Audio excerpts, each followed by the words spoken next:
जिस धर्म के शास्त्र में रावण भी तीर्थंकर बनने वाला है भविष्य में, उस धर्म के शासन में आज के काल में कुछ ऐसे वीरतीधर हैं, कुछ ऐसे संयमी हैं जो खुद को ही महान कहते हैं। कुछ तो उसमें मैले कपड़े पहनने वाले भी हैं जो खुद को ही महान कहते हैं कि हम ही महान हैं, हम ही मोक्ष में जाने वाले हैं।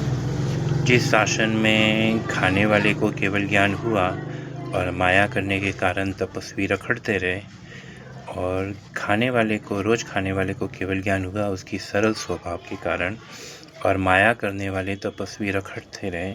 ऐसे दृष्टांत जिस शासन और जिस शास्त्रों में हैं, और जिसमें रावण भी तीर्थंकर बनने वाला है।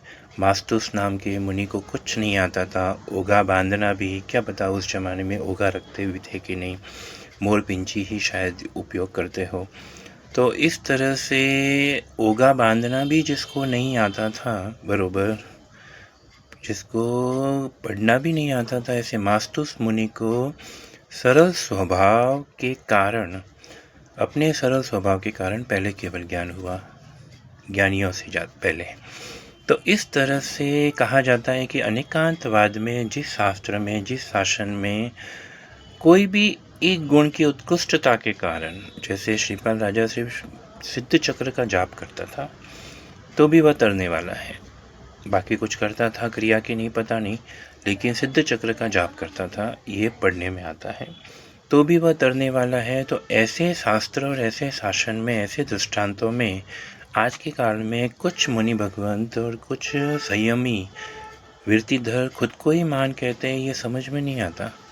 और जो इतना कड़क पालन करने में खुद को बताते हैं, वो ऐसी बातें करते हैं कि हम ही महान हैं, तो कुछ समझ में नहीं आता।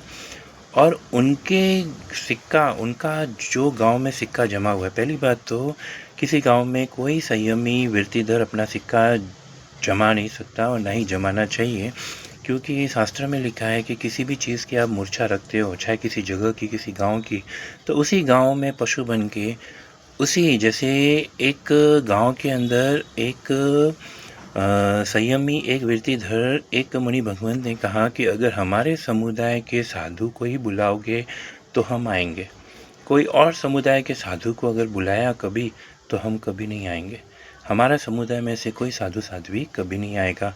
इस तरह से कहने वाले संयमी हुए, और वो ऐसा कहते हैं तो उनकी मूर्छा नहीं गई।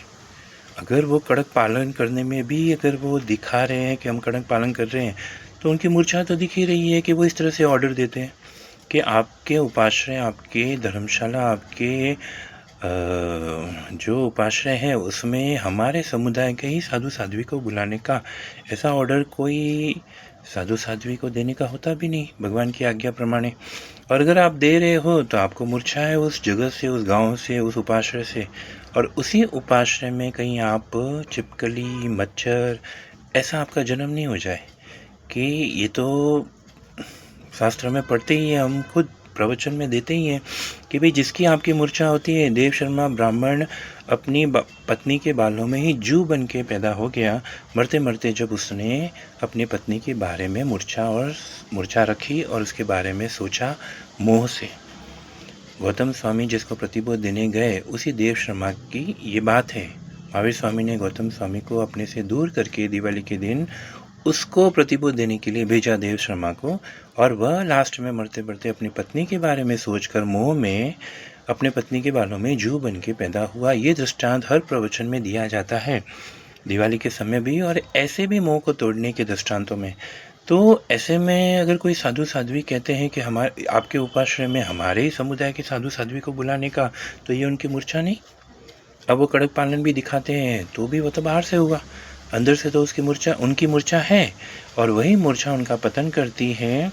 एक बोर की मूर्छा में, एक साधु भगवान की इतनी तपस्या के बाद भी एक बोर खाने की मूर्छा में, उसी बोर में लट बन के पैदा हुए। ऐसे दृष्टांत जिस शास्त्र में हैं, उस शासन के लोग ऐसी बातें करते हैं, साधु साध्वी ऐसी बातें करते हैं कि आपके उपाश्रय में हमको ही बुलाने का, हमारे समुदाय के साधु साध्वी को ही बुलाने का, ऐसा बोलने का होता भी नहीं। और कोई भी एक गुण की उत्कृष्टता के कारण कोई भी पहले मोक्ष में जा सकता है। यहाँ तो अनेकांतवाद है, धर्मनाथ भगवान के समवसरण में पूछा गया कि सबसे पहले मोक्ष में कौन जाएगा, तो भगवान ने कहा कि ये चूहा जो सामने चूहा बैठा है त्रियंच की परसदा में, वह चूहा, ये सामने जो चूहा दिख रहा है, यह सबसे पहले मोक्ष में जाएगा। तो चूहा तो कोई धर्म करता भी नहीं, वह उसकी भवितव्यता, वो पिछले जन्म में धर्म किया था, किसी एक गलती के कारण चूहा बना, प्रायश्चित करके इस भव में प्रायश्चित करेगा और आगे वापस मनुष्य बन के दीक्षा लेके सबसे पहले मोक्ष में जाएगा छोटी उम्र में। ऐसे भवितव्यता होती है। इलाची पुत्र को नटने के पीछे मोह में नाचते नाचते रस्सी पर केवल ज्ञान हुआ, ये उसकी भवितव्यता पिछले जन्म की, यानी भवितव्यता भी होती है। किसी मरुदेवा माता ने कुछ धर्म नहीं किया इतना, तो भी वह सबसे पहले मोक्ष में जाने वाली बनी, भवितव्यता। तो ऐसे भवितव्यता किसी की कुछ भी हो सकती है। जब इतना ज्ञान किसी शास्त्र और शासन में है, वहाँ पे ऐसे मूर्छा दिखे, वो भी साधु साध्वियों में, तो ये गलत बात है। किसी भी साधु साध्वी को कहने का नहीं होता, ना ही उनके कार्यकर्ता को कहने का होता है। पहली तो बात, जो कड़क पालन करने वाले होते हैं साधु साध्वी, उनके तो कार्यकर्ताओं को भी वैराग्य होना चाहिए कि हमें दीक्षा कब मिले। फंड पे फंड जमा कर रहे, प्रॉपर्टी पे प्रॉपर्टियाँ खरीद रहे, तो ऐसा नहीं होता। वो मतलब आप अपने कड़क पालन की गुडविल को दिखा के भी आप फंड भी जमा करा रहे हो, ये भी गलत है, ये भी मूर्छा है। तो इस तरह से हमें अनेकांतवाद में रह के कोई भी एक गुण की उत्कृष्टता के कारण कोई भी पहले मोक्ष में जा सकता है, भवितव्यता के कारण या अपने पुरुषार्थ के कारण। तो इस तरह से मरुदेवा माता की भवितव्यता थी, मास्तोस मुनि की भवितव्यता थी। जब निगोज से लॉटरी की तरह कोई जीव आता है बाहर, तो अपनी भवितव्यता के साथ आता है। वहाँ ये नहीं देखा जाता कि उसने कितना पुरुषार्थ किया जन्मों में कि वो मोक्ष के लायक। मरुदेवा माता ने क्या पुरुषार्थ किया, निगोज से बाहर आई, केले के पत्ते में जीव बनी, सीधी मरुदेवा माता बनी और मरुदेवा माता में मोक्ष में गई। तो ऐसे में किसी की ये यहाँ पे बात आती है भवितव्यता की। 5 समवाय साथ में चलते हैं, भवितव्यता, पुरुषार्थ, काल, स्वभाव और पूर्व जन्म का कर्म। तो इस तरह से ये 5 समवाय साथ में चलते हैं, पर कोई भी एक समवाय उत्कृष्ट परिणति को पाकर आपके जीवन में लाभ दे सकता है। कहीं पुरुषार्थ की कमी है तो भवितव्यता को कहा जाता है कि भाई इसकी भवितव्यता थी, मरुदेवा माता की भवितव्यता थी, वो पहले मोक्ष में चली गई। ऐसे बिना ज़्यादा पुरुषार्थ किए, और तपस्वी अभी भी, लक्ष्मणा साध्वी अभी भी रखड़ रही है, अभी भी संसार में घूम रही है। और मरुदेवा माता मोक्ष में, लक्ष्मणा साध्वी ने इतनी तपस्या की तो भी अभी संसार में घूम रही है माया के कारण, और सरल स्वभाव के कारण मरुदेवा माता की भवितव्यता के कारण वो पहले मोक्ष में चली गई। तो इस तरह से होता है, भवितव्यता, स्वभाव, पुरुषार्थ सब मायने रखते हैं, बस हम पालन करते हैं, ऐसा नहीं चलता। भवितव्यता, किसी एक गुण की उत्कृष्टता, रावण के सिर्फ भक्ति की उत्कृष्टता के कारण वह भगवान बनने वाला है, तो किसी एक गुण की उत्कृष्टता के कारण कोई जल्दी से किसी लाभ को प्राप्त करके शपक श्रेणी को मान सकता है, उपशम श्रेणी में जा सकता है और समुद्घात को पा सकता है। यही भावना के साथ में समभाव में रहकर, सबसे पहले तो समभाव, अगर किसी कड़क पालन करने वाले महात्मा के कार्यकर्ता है या उनके भक्त है, वह चल रहे हैं और किस गटर को देख के ची ची ची ची कर रहे हैं कि ये गटर है, गंदी बात आ रही है, तो उनमें संभाव क्या आया? और संभाव अगर उनमें नहीं आया तो उनके गुरु ने उनको ज्ञान क्या दिया है कि गटर को देखो कि बगीचे को देखो, हमेशा संभाव रखो कि गंदगी और खूबसूरती और बदसूरती तो दुनिया का एक 2 पहलू है। तो इस तरह से हमें ये ज्ञान उनके आचरण से दिखता है, सिर्फ बातों से नहीं और सिर्फ मैले कपड़े से नहीं। तो इस तरह से हमें ज्ञान में संभाव को रखकर और सभी को उनके गुणों के साथ में स्वीकार करके, एक गुण भी है किसी में, अगर कोई रंगोली भी अच्छी बनाता है तो भी रंगोली तो अच्छी बनाता है नहीं, ये तो ये करता है, वो करता है। अब एक गांव के अंदर ऐसा है कि किसी लोगों में गुण नहीं देखे जाते हैं, इसलिए कोई आगे नहीं बढ़ रहे। अब जैसे कोई इंसान अगर समझो कि ग्रस्त है और वह जीवन में अकेला हो गया, तो लोग कल्याण के मार्ग से नहीं जोड़ेंगे, उसे इतने ताने दे देंगे इनके वो आत्महत्या कर ले।